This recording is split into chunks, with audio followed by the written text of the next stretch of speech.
সহ উপাচার্য প্রক্টর সহ শিক্ষকদের লাঞ্ছিত করার সঙ্গে জড়িত ব্যক্তিদের দৃষ্টান্তমূলক শাস্তির দাবিতে শিক্ষক কর্মকর্তা কর্মচারীদের ডাকা কমপ্লিট শাটডাউন চলছে। এ বিষয়ে আরও জানাতে বিশ্ববিদ্যালয় থেকে যুক্ত হচ্ছেন প্রতিনিধি বুলবুল হাবিব। বুলবুল হাবিব, কমপ্লিট শাটডাউনের বিস্তারিত আমাদেরকে জানাবেন এই মুহূর্তে।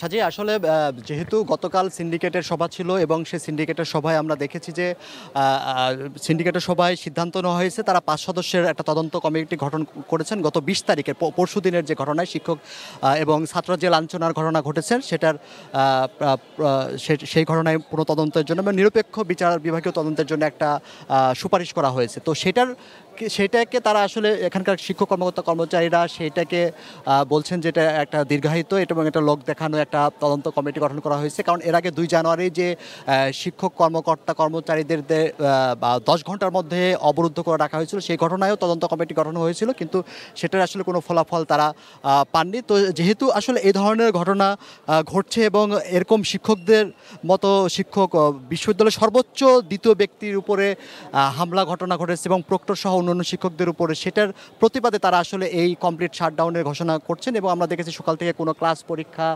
এবং একাডেমিক এবং প্রশাসনিক যে কার্যক্রম সেগুলো চলছে না। তো আমাদের সঙ্গে শিক্ষক রয়েছেন। আপনারা তো মানববন্ধন এইমাত্র শেষ করলেন আসলে। তো আপনাদের এই কর্মসূচি মানে যে কমপ্লিট শাটডাউন, সেটা আসলে কি দাবি এবং আপনাদের এই আন্দোলনের কারণে আসলে রাষ্ট্র নির্বাচনে প্রভাবিত হবে কিনা? ধন্যবাদ। আপনারা জানেন গত 20 তারিখে রাজশাহী বিশ্ববিদ্যালয়ের ইতিহাসে একটি ন্যাক্কারজনক ঘটনা ঘটেছে। সেটি হলো রাজশাহী বিশ্ববিদ্যালয়ের মাননীয় উপাচার্য প্রশাসনের উপর হামলা হয়েছে। শুধু উপাচার্য নয়, প্রশাসনের প্রক্টর এবং কয়েকজন শিক্ষক অফিসারের উপরে যে হামলা হয়েছে সে হামলার প্রতিবাদে আজকের এই মানববন্ধন। ইতিপূর্বে যে সকল শিক্ষার্থীরা চিহ্নিত সন্ত্রাসী শিক্ষার্থীরা তারা বারবার এই বিশ্ববিদ্যালয় প্রশাসন সহ শিক্ষকদের উপর হামলার চেষ্টা করেছে, তার নজির স্থাপিত হয়েছে গত 20 তারিখে। এই চিহ্নিত সন্ত্রাসীদের গ্রেপ্তার না হওয়া পর্যন্ত এবং তাদেরকে আইনের আওতায় না আসা পর্যন্ত এই শিক্ষকদের কর্মসূচি অব্যাহত থাকবে। আর যেটা বলছেন যে রাষ্ট্র নির্বাচন, আপনারা জানেন যে আগামী 25 তারিখে যে রাষ্ট্র নির্বাচন অনুষ্ঠিত হওয়ার কথা ছিল, যদি এই সন্ত্রাসী শিক্ষার্থীদের যদি বিচার না হয়, যদি এই আমাদের শিক্ষক কর্মকর্তা কর্মচারীদের যদি কমপ্লিট শাটডাউন থাকে, এই মুহূর্তে রাষ্ট্র নির্বাচন সম্ভব নয়, নির্বাচন হবে না। কারণ কোনো শিক্ষক কর্মকর্তা কর্মচারীর রাষ্ট্রের কোনো কার্যক্রমে তারা অংশগ্রহণ করবে না। বিধায় আমাদের এই রাষ্ট্র নির্বাচন এবং এটি হলো আমাদের রাজশাহী বিশ্ববিদ্যালয়ের ইতিহাসের 35 বছর পর যে রাষ্ট্র নির্বাচন জাঁকজমক পূর্ণভাবে অনুষ্ঠিত হতে যাচ্ছিল, সেটি বাধাগ্রস্ত হলো।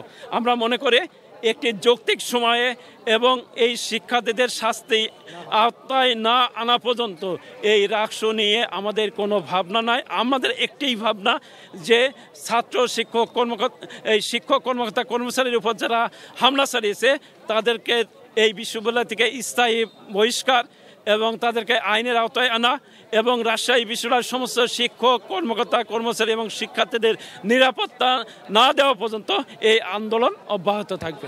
ধন্যবাদ। তো আমরা আসলে শুনছিলাম শিক্ষকদের একটাই দাবি এবং এখানে মানববন্ধন থেকে কিন্তু সেই ঘোষণাই দেওয়া হয়েছে।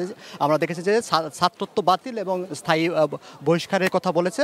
তো এই যে আন্দোলন চলছে, শিক্ষকদের কর্মকর্তা কর্মচারীদের কমপ্লিট শাটডাউন চলছে, এর কারণে আমরা দেখেছি যে ক্লাস পরীক্ষা কোথাও হচ্ছে না এবং প্রশাসনিক যে কার্যক্রম সেগুলো কিন্তু স্থবির হয়ে পড়েছে এবং শিক্ষার্থীদের উপস্থিতি ক্লাসে খুবই কম, শিক্ষার্থীদের কোনো কর্মসূচি নেই এবং নির্বাচনী যে প্রচারণা সেটাও আমরা কিন্তু কোনো প্রার্থীকে করতে দেখছি না।